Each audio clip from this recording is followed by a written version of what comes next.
Act 2, Scene 2, Part 2. So Macbeth comes in and he tells her, you know, I did the deed, okay? He says, did you hear it? She's like, no. And if you're looking at it, if you're reading it, it's like one word answer. This conversation kind of goes back and forth. And so she's like, I didn't. I heard the owl scream and the crickets cry. Again, that's nature saying this is fate determined that this would happen. And he's like, when, as I descended, hark, who lies in the second chamber? So then she's like, okay, he thought he heard something from the next chamber over. When he was like, well, who was sleeping next to Duncan? And she says, Donalbain. Donalbain is Duncan's youngest son, okay? And so he is sleeping in the next room. Macbeth says this is a sorry sight. She's like, it's a foolish to say sorry sight because I need you to keep your eyes on the prize, old man. You just killed the king so that you can be the king. Don't think about it being sorry. He's saying, you know, I just killed my cousin and his son was in the next room. How can you not say that this is a sad thing? And she's like, I'm picturing my parties. I'm picturing my crown. I'm picturing me being queen. Because remember, she's that gold digger. And so he says, there's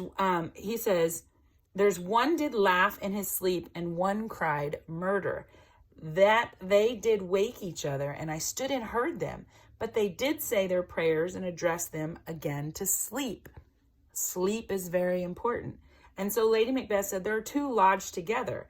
Macbeth said, one cried, God bless us, and amen, the other, as they had seen me with this hangman's hand, listening their fear, I could not say amen when they did say, God bless us. Because if you think about it, what he's saying here is that he imagined, he either heard them having a discussion and talking about their prayers or whatever.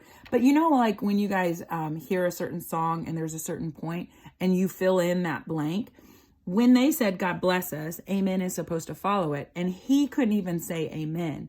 And so his guilt is getting him so at the heart of it that he couldn't even say amen. Now, you can say this actually happened and it's his own conscience because he can't say amen because he's committing murder.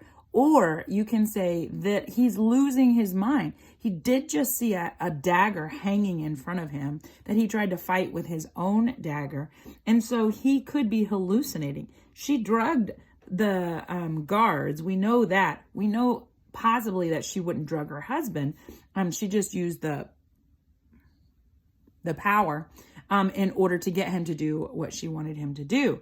But he's saying, I couldn't say amen. And she's just like, why are you even thinking about it? He says, it's wherefore I could not pronounce amen. So what he's doing is he's thinking about his future. Once he passes away and he goes to heaven or to hell, right now, after he has just killed Duncan, that's when he's contemplating his consequences. If he can't say amen, he can't go to heaven. And he's thinking about the deeper, deeper, deeper consequences. She's thinking about the crown.